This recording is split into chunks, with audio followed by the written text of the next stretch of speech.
Hello दोस्तों, welcome back to the channel of Sarang Gujarati commerce academy.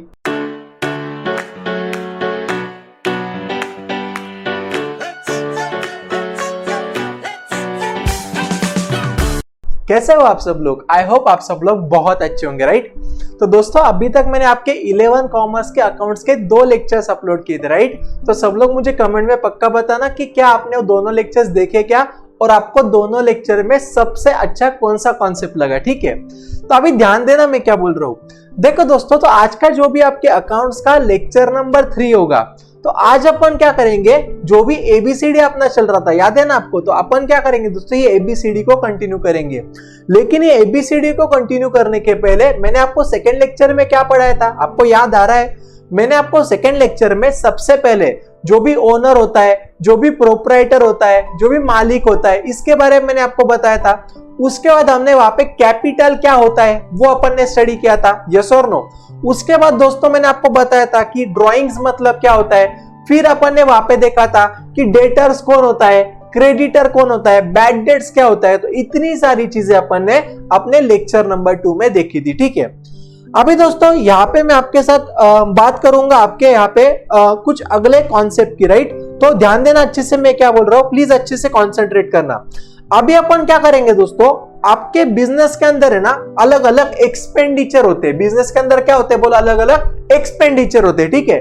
तो अभी मैं क्या करूंगा दोस्तों, आपको हमारे बिजनेस के अंदर कौन से एक्सपेंडिचर होते हैं, वो एक्सपेंडिचर के क्या क्या टाइप है, इसका अपन अभी अच्छे से स्टडी कर लेंगे, ठीक है? तो ध्यान देना दोस्तों मैं क्या बोल रहा हूं। सबसे पहले आप लोग मुझे पूछेंगे सर एक्सपेंडिचर मतलब क्या, ठीक है? तो ध्यान देना मैं क्या बोल रहा हूं। देखो दोस्तों, एक्सपेंडिचर मतलब है ना ऐसा कोई भी खर्चा जो बिजनेस कर रहा है, समझा? जैसे कि फॉर एग्जांपल ध्यान दो, मान लो अपना जो भी बिजनेस है, मान लो मेरे बिजनेस के अंदर मैं इलेक्ट्रिसिटी का पेमेंट कर रहा हूं, तो यहाँ पे क्या हो गया दोस्तों, इलेक्ट्रिसिटी का जब भी मैं पेमेंट करूंगा तो मेरा एक्सपेंडिचर हो जाएगा। मेरा क्या हो जाएगा, बोलो? एक्सपेंडिचर हो जाएगा। कॉन्सेप्ट समझा क्या? तो हमेशा रखना, क्या याद रखेंगे आप, कि जब भी बिजनेस सामने वाले के पास से कोई भी सर्विस लेगा या सामने वाले के पास से कोई भी गुड्स वगैरह लेगा, तो उसके लिए जो भी अपन खर्चा कर रहे हैं ना, उसको अपन एक्सपेंडिचर बोलते हैं। उसको अपन क्या बोलते हैं, बोलो? एक्सपेंडिचर बोलते हैं। एकदम क्लियर है क्या, बताओ? ठीक है, और एग्जांपल दूं, चलो आपको और एग्जांपल देता हूं, राइट? मान लो कि सारंग सर का एक ऑर्गेनाइजेशन है, ठीक है? जैसे सारंग सर का कोचिंग एकेडमी, ठीक है ना? अभी सारंग सर के कोचिंग एकेडमी में मान लो जो भी अपने आप पे ना, मान लो एक काम वाले आते, ठीक है? जो क्या करते हैं, आप क्लीनिंग का काम करते हैं। तो सारंग सर उनको क्या करते हैं, मान लो पर मंथ उनको सारंग सर 3000 रुपीज पे करते, ठीक है? तो ये क्या हो गया दोस्तों, सारंग सर का एक्सपेंडिचर हो गया। यहाँ पे सारंग सर क्यों पेमेंट कर रहे हैं, क्योंकि सारंग सर सामने वाले के पास से क्लीनिंग का सर्विस ले रहे। तो इतना ही याद रखना बेटा कि जब भी हमारा बिजनेस सामने वाले के पास से कोई ना कोई चीज ले रहा है, समझा? फिर वो सर्विस में रहने दो या कोई गुड्स में रहने दो, और उसके लिए अपन जो भी पेमेंट कर रहे हैं उसको अपन क्या बोलते हैं बेटा, एक्सपेंडिचर बोलते हैं, ठीक है? तो एक बार अपन क्या करते हैं, आपके टेक्स्ट बुक के अंदर उन्होंने एक्सपेंडिचर का क्या मतलब दिया है, क्या उन्होंने लिखा है, अपन एक बार पढ़ लेते हैं, ठीक है? देखो वो क्या बोल रहे हैं यहाँ पे, an amount spend by the business for any consideration received by business. समझा क्या? मतलब क्या, हमारे बिजनेस से कोई ना कोई चीज सामने वाले के पास से लिया रहेगा, उसके लिए अपन क्या कर रहे हैं, बोलो? उसको पेमेंट कर रहे हैं, तो उसको अपन क्या बोलते हैं दोस्तों, एक्सपेंडिचर बोलते। क्लियर है क्या, बताओ? अभी ध्यान देना मैं क्या बोल रहा हूं। देखो दोस्तों, जो भी एक्सपेंडिचर होते हैं ना, एक्सपेंडिचर बेसिकली 3 प्रकार के होते हैं। कितने प्रकार के होते हैं, बोलो? 3 प्रकार के एक्सपेंडिचर होते हैं, जिसमें से सबसे पहला होता है दोस्तों अपना कैपिटल एक्सपेंडिचर। कौन सा होता है, बताओ? Capital expenditure, right?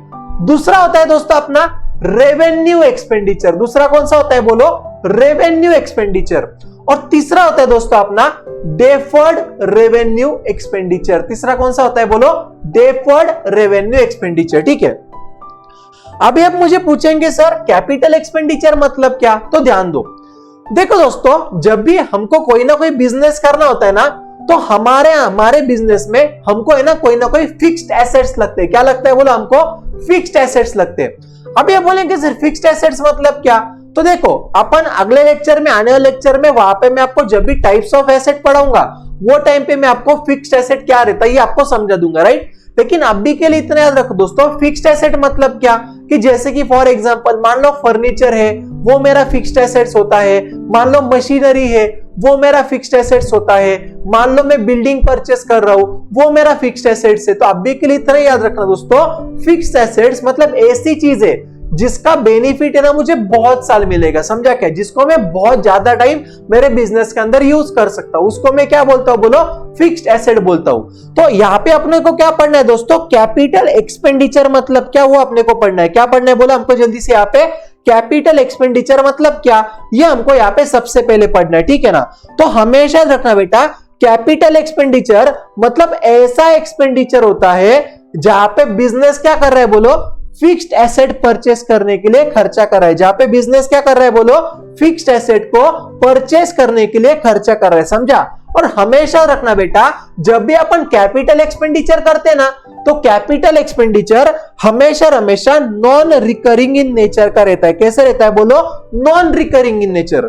अब ये बोलेंगे sir non recurring in nature मतलब क्या, तो ध्यान दो, देखो दोस्तों, नॉन रिकरिंग का मतलब होता है ऐसा एक्सपेंडिचर जो हमको बार बार नहीं करना पड़ता है, ठीक है। जैसे कि फॉर एग्जांपल मान लो दोस्तों, यहां पे ना एक आयुष नाम का एक मेरा स्टूडेंट है, ठीक है। कौन स्टूडेंट है बोलो, आयुष नाम का एक स्टूडेंट है, ठीक है। और आयुष मुझे बोल रहा है कि सर मेरे को है ना एक बिजनेस करना है, ठीक है। मेरे को क्या करना है सर, मान लो मेरे को है ना एक मेडिकल का फैक्ट्री डालना है, ठीक है। मेडिकल मतलब क्या, ऑब्वियसली मेडिसिन वगैरह जो भी रहती है ना, मेडिकल मतलब क्या बोल रहा है वो, कि मेडिसिन वगैरह जो भी रहती है ना सर, वो बोल रहा है कि कोविड का अभी बहुत चल रहा है, तो मैं क्या करता हूं सर, मेडिसिन बनाने का क्या करता हूं बोलो, फैक्ट्री डालता हूं। ऐसे मुझे कौन बोला, आयुष बोला, ठीक है। अभी ध्यान देना मैं क्या बोल रहा हूं, तो जब भी आयुष ये मेडिसिन बनाने का फैक्ट्री डालना चाहेंगे, राइट, तो क्या वो केस में दोस्तों आयुष को कोई ना कोई बिल्डिंग वगैरह, आयुष को मुझे बताओ ना, जैसे बिल्डिंग वगैरह बोलो, या आयुष को मैं वहां पे बोल सकता हूं कि फॉर एग्जांपल उसको लैंड वगैरह, ये सभी चीजें उसको वहां पे लगेगी कि नहीं लगेगी दोस्तों, बोलो जल्दी से मुझे।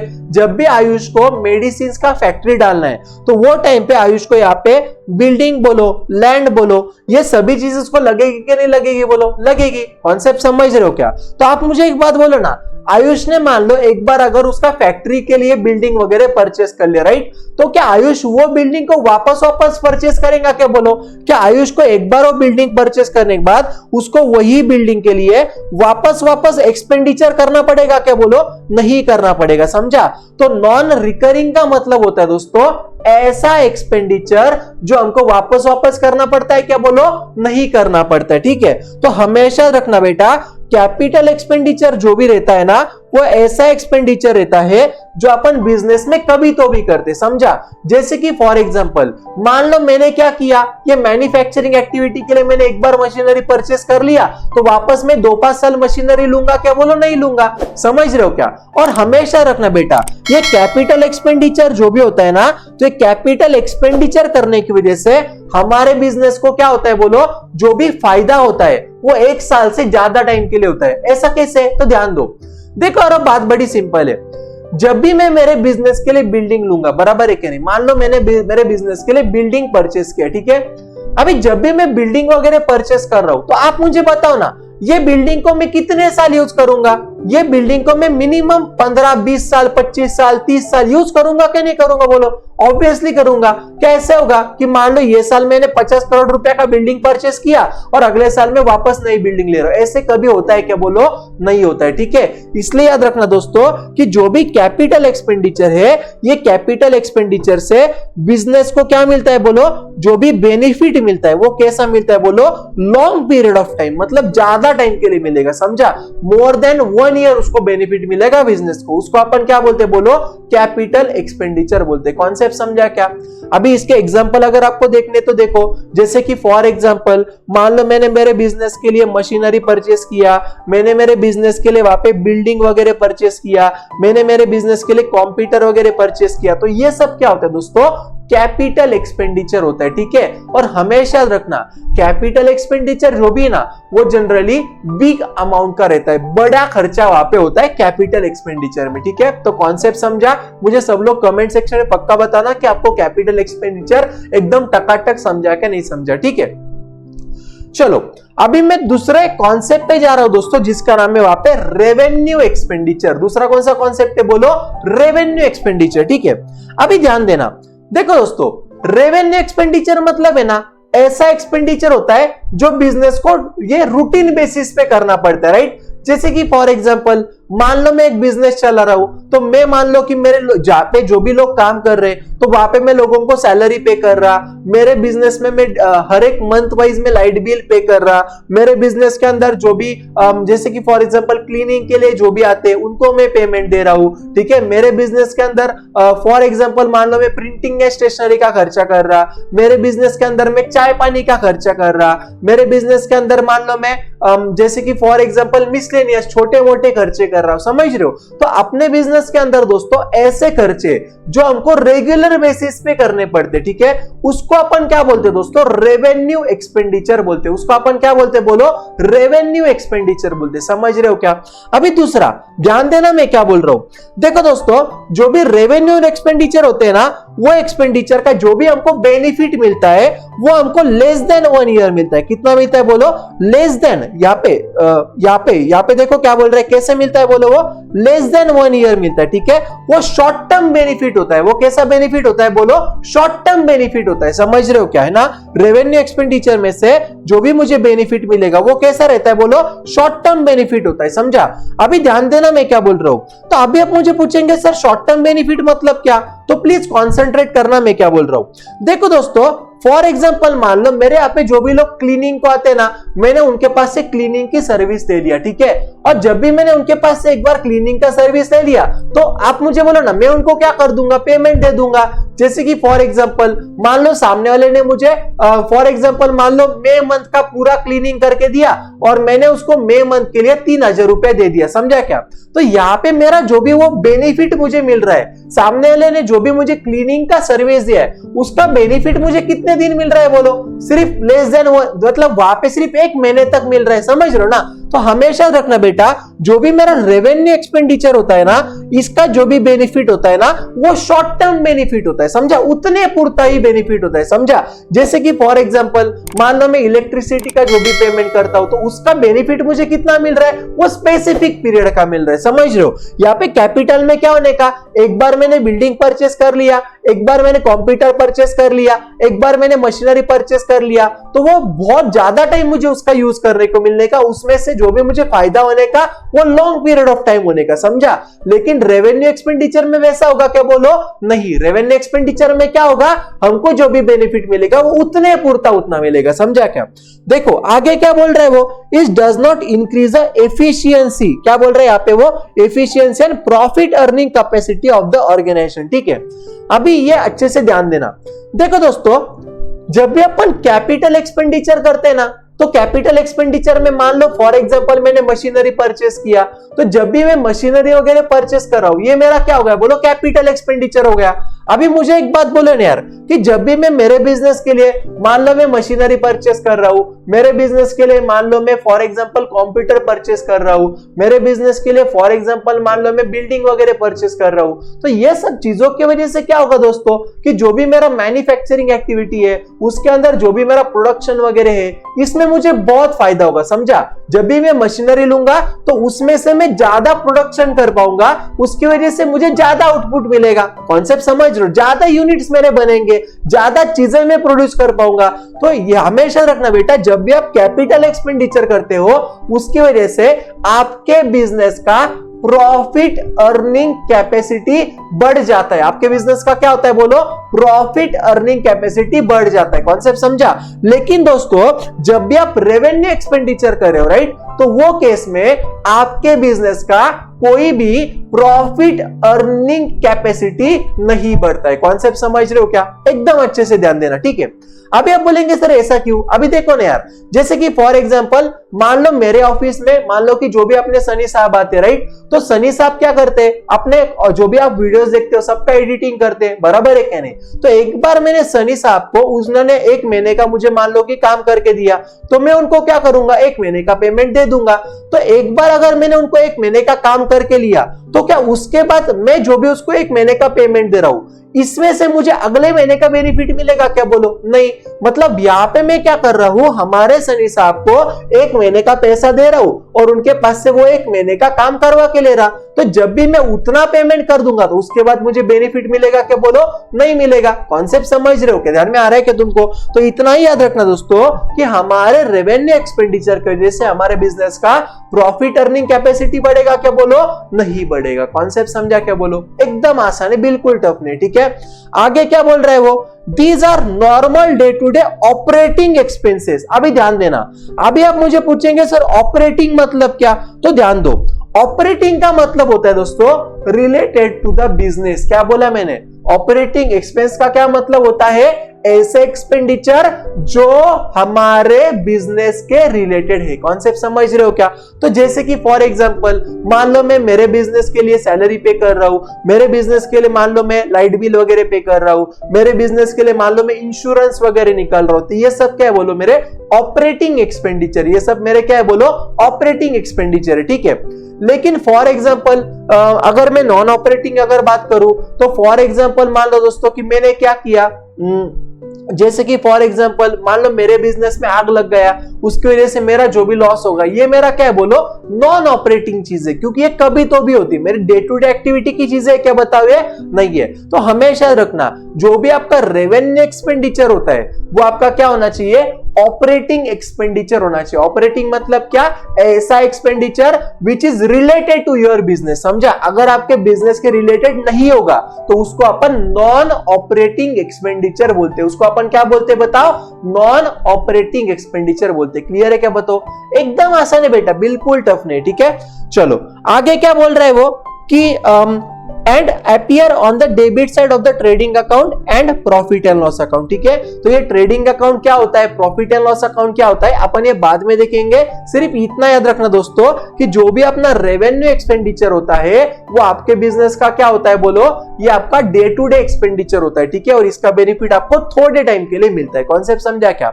अभी तीसरा जो भी टाइप है एक्सपेंडिचर का, उसका नाम है दोस्तों डेफर्ड रेवेन्यू एक्सपेंडिचर। अभी ध्यान दो मतलब क्या, आपको मैं पहले इसके लिए क्या करता हूं, एक एग्जांपल देता हूं, फिर मैं आपको इसको एक्सप्लेन करूंगा। ठीक है, अभी ध्यान देना मैं क्या बोल रहा हूं। देखो दोस्तों फॉर एग्जांपल मान लो सारंग सर ने क्या किया, ध्यान दो। सारंग सर ने क्या किया दोस्तों? सारंग सर ने जो भी अमिताभ बच्चन जी ना, अमिताभ बच्चन राइट, तो सारंग सर ने क्या किया, जो भी अमिताभ बच्चन जी है उनको उन्होंने सारंग सर की क्लास का एडवर्टाइज करने के बोल दिया। ठीक है, तो अमिताभ बच्चन ने क्या बोला सारंग सर को? अमिताभ बच्चन जी सारंग सर को बोले कि सारंग सर आपको है ना, अगर मैं एडवर्टाइज करूं ऐसा अगर आपको लग रहा है तो आप मुझे कितना पैसा दो सर? 10 करोड़ रुपीस दो। कितना पैसा दो? 10 करोड़ दो। और ये जो भी आप 10 करोड़ दे रहे हो ना, ये 10 करोड़ आपको मुझे एक साथ पे करना होगा। तो मुझे यहाँ पे जो भी अमिताभ बच्चन जी है उनको यहाँ पे मुझे एक साथ कितना पैसा देना है? बोलो 10 करोड़। वो तो मैंने बोला अमिताभ बच्चन जी बहुत ज्यादा हो रहा है, तो अमिताभ बच्चन जी मुझे बोले सारंग सर देखो मैं आपके पास से 10 करोड़ पूरा लूंगा, एक काम करते आपके लिए मैं क्या करता हूं, आपने मुझे एक बार 10 करोड़ रुपए दे दिया ना, तो आपके लिए मैं क्या करूंगा दोस्तों, आपके लिए क्या करूंगा सारंग सर, यहाँ पे क्या करना, 5 साल मेरी एडवर्टाइज चलाना। कितने साल चलाना? बोलो 5 साल चलाना। ठीक है, तो इसका मतलब क्या हो गया दोस्तों कि यहाँ पे सारंग सर ने अमिताभ बच्चन को जो भी 10 करोड़ रुपए का पेमेंट कर दिया, वो कितने साल के लिए पेमेंट किया दोस्तों? 5 साल के लिए किया। कितने साल के लिए किया? बोलो 5 साल के लिए। कॉन्सेप्ट समझा क्या? अभी ध्यान देना। तो अगर यहाँ पे मैं बोलूं कि सारंग सर ने, अगर यहाँ पे मैं अगर बोलूं दोस्तों कि सारंग सर ने यहाँ पे जो भी अमिताभ बच्चन जी है उनको यहाँ पे कितना पैसा दिया? 10 करोड़ दिया। और 10 करोड़ कितने साल के लिए दिया? बताओ जल्दी से। यहाँ पे 10 करोड़ जो भी सारंग सर ने दिया वो 5 साल के लिए दिया। समझा? तो आप मुझे बताओ तो 1 साल का कितना होगा रे दोस्तों? तो यहाँ पे 1 साल का हो जाएगा 2 करोड़। 1 साल का कितना हो जाएगा दोस्तों? 2 करोड़। समझा क्या? तो हमेशा रखना बेटा कि जब भी अपन सामने वाले को एक साथ पेमेंट कर देते और वो पेमेंट सामने वाले को अपन मोर देन 1 ईयर के लिए करते। समझा क्या? एक बार अगर मैं सामने वाले को अगर पैसा दे रहा हूं तो उसका बेनिफिट अगर मुझे 1 साल से ज्यादा टाइम के लिए अगर मिलने वाला रहेगा तो वैसे एक्सपेंडिचर को मैं बोलता हूं दोस्तों डेफर्ड रेवेन्यू एक्सपेंडिचर। क्या बोलता हूं? बोलो डेफर्ड रेवेन्यू एक्सपेंडिचर बोलता हूं। कॉन्सेप्ट समझ रहे क्या? देखो बात बड़ी सिंपल है। डेफर्ड रेवेन्यू एक्सपेंडिचर ये आपका सेम टू सेम कैसा रहता है बोलो, रेवेन्यू एक्सपेंडिचर ही रहता है। जो अपन ने सेकंड वाला देखा था ना वैसा ही रहता है। सिर्फ फर्क क्या है डेफर्ड रेवेन्यू में, तो डेफर्ड रेवेन्यू एक्सपेंडिचर में आप जो भी पेमेंट कर रहे हो, आप जो भी एक्सपेंडिचर कर रहे हो, आप जो भी खर्चा कर रहे हो, आप सामने वाले को जो भी पैसा दे रहे हो, वो पैसा आप मोर देन 1 ईयर देते हो। समझा क्या? मतलब सामने वाले के पास से आपको उसका जो भी बेनिफिट मिलेगा ना वो आपको मोर देन 1 ईयर के लिए मिलेगा। कॉन्सेप्ट समझा क्या? बस इतना डिफरेंस है, ठीक है, इतना डिफरेंस है, ठीक है। तो अभी यहां पे देखो, ध्यान देना। फॉर एग्जाम्पल मान लो यहाँ पे सारंग सर ने अमिताभ बच्चन की जी को जो भी पेमेंट दिया वो दिया सारंग सर ने मान लो 2021 में, ठीक है। तो यहाँ पे 2021 में अगर मैंने पैसा दिया तो इसका बेनिफिट मुझे कितने साल मिलेगा? 5 साल। मतलब मुझे 2021 में भी बेनिफिट मिलेगा, 2022 में भी बेनिफिट मिलेगा, 2023 में भी, 2024 में भी और 2025 में भी मिलेगा। समझा? तो डेफर्ड का मतलब होता है दोस्तों डिस्ट्रीब्यूट करना। डेफर्ड का क्या मतलब होता है बोलो? डिस्ट्रीब्यूट करना। तो डेफर्ड रेवेन्यू एक्सपेंडिचर आपको क्या बोलता है कि आपने जो भी 10 करोड़ रुपया पे किया ना, तो आप क्या करो, ये 10 करोड़ रुपया को 5 साल में डिस्ट्रीब्यूट कर दो। मतलब कितना जाएगा? हर एक साल में 2 करोड़, 2 करोड़, 2 करोड़, 2 करोड़ और 2 करोड़। समझा क्या? तो हर एक साल का खर्चा कितना होगा? सिर्फ 2 करोड़ ही होगा। कॉन्सेप्ट समझ रहे हो क्या? भले ही मैंने पेमेंट 10 करोड़ दिया है लेकिन हर एक साल का खर्चा कितना है? सिर्फ 2 करोड़ है, क्योंकि 10 करोड़ जो भी मैंने पे किया वो मैंने 5 साल के लिए पे किया। कॉन्सेप्ट समझा क्या? तो डेफर्ड रेवेन्यू एक्सपेंडिचर मतलब क्या? आप सभी खर्चे को एक साथ दे रहे हो जिसका बेनिफिट आपको आने वाले मोर देन 1 ईयर आपको यहाँ पे बेनिफिट मिल जाएगा, ठीक है। तो अभी अपन ने क्या देखा दोस्तों, यहाँ पे मैंने आपको बताया एक्सपेंडिचर मतलब क्या होता है, राइट। तो एक्सपेंडिचर मतलब क्या? जब भी हमारा बिजनेस सामने वाले के पास से कोई ना कोई चीज लेने की वजह से उसको अगर पेमेंट करता होगा तो उसको एक्सपेंडिचर बोलते हैं। और उसके कितने टाइप होते हैं चलो जल्दी से मुझे कमेंट में बताओ। 3 टाइप होते हैं। कौन से? सबसे पहले होता है मेरा रेवेन्यू एक्सपेंडिचर, फिर मेरा होता है यहाँ पे कैपिटल एक्सपेंडिचर और फिर मेरा यहाँ पे होता है deferred revenue expenditure. Concept clear है क्या? बोलो जल्दी से सब लोग मुझे फटाफट बताना जल्दी से, फटाफट बताओ मुझे कमेंट सेक्शन में, फटाफट बताओ, ठीक है। चलो तो देखो दोस्तों, तो आज के लेक्चर में अपन ये 3 ही कॉन्सेप्ट पढ़ेंगे क्योंकि ये बहुत इंपॉर्टेंट, राइट। अभी जो भी अगला कॉन्सेप्ट है ना, कैश डिस्काउंट और ट्रेड डिस्काउंट, ये आपको मैं इमीडिएटली इसके नेक्स्ट लेक्चर अपलोड करूंगा। तो उसके अंदर अपन बहुत डीप में देखेंगे कैश डिस्काउंट क्या होता है और ट्रेड डिस्काउंट क्या होता है, ठीक है। अभी आप सभी लोगों को एक ही बस रिक्वेस्ट है कि अगर आप चैनल पे नए होगे तो प्लीज पक्का चैनल को सब्सक्राइब करना, अपने वीडियोस का आपके सभी फ्रेंड्स तक पक्का शेयर करना, बेल आइकन को आप ऑन करके रखना, राइट। तो इसके वजह से क्या हो जाएगा कि जब भी मैं वीडियोस अपलोड करूंगा तो आपको उसका नोटिफिकेशन मिल जाएगा, समझ रहे हो। और अगर वीडियो अच्छा लगना ही चाहिए, राइट। तो वीडियो अगर अच्छा लगा होगा तो वीडियो को पक्का लाइक करना, ठीक है। चलो तो आज के लिए बस इतना ही दोस्तों, बाकी की जो भी चीजें अपन अगले लेक्चर में देख लेंगे। और हाँ, मैंने क्या किया दोस्तों, डिस्क्रिप्शन में, ठीक है, ये जो भी टेक्स्ट जो भी है अपना अकाउंट्स का टेक्स्ट बुक है ना, उसका भी मैंने लिंक दे दिया है। और उसके साथ साथ में जो भी 11th स्टैंडर्ड के टेक्स्ट बुक है वो सभी आप PDF डाउनलोड कर सकते हो नीचे दिए हुए लिंक में। और दोस्तों मैंने नीचे ना वहां पे आपको एक टेलीग्राम का लिंक दिया है, वहां पे मैंने आपको अपने व्हाट्सएप ग्रुप का लिंक दिया है। तो आप जो भी स्टूडेंट्स मेरे लेक्चर्स देख रहे हो, आप सभी लोग क्या करो, मुझे व्हाट्सएप कर देना, तो जिसके कारण मैं आपको अपने व्हाट्सएप ग्रुप में ऐड कर दूंगा। और साथ साथ में आप टेलीग्राम ग्रुप को भी ज्वाइन कर लेना, है ना। और नीचे मैंने मेरा इंस्टाग्राम ID भी दिया, उसको भी आप फॉलो कर लेना। तो चलो दोस्तों, आज के लिए बस इतना ही, बाकी की चीजें अपन अगले लेक्चर में देख लेंगे। बाय बाय दोस्तों, टाटा।